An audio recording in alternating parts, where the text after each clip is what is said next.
បសក្នុងហ៊ានកសាងសន្តិភាពប្រជាជនក្រុមសញ្ជាតិស្នេហាសន្តិភាពទាំងសាកលខំកសាងសង្គមប្រសើរឧត្តមជួយមកផ្ដល់ខិតខំខ្វាយខ្វល់កសាងសន្តិភាព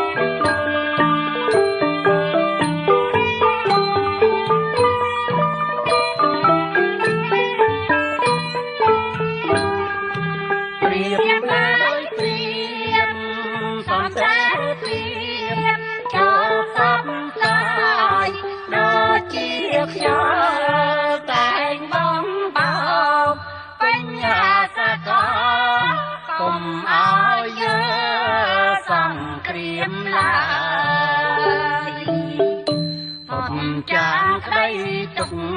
សូមឲ្យបានសុខ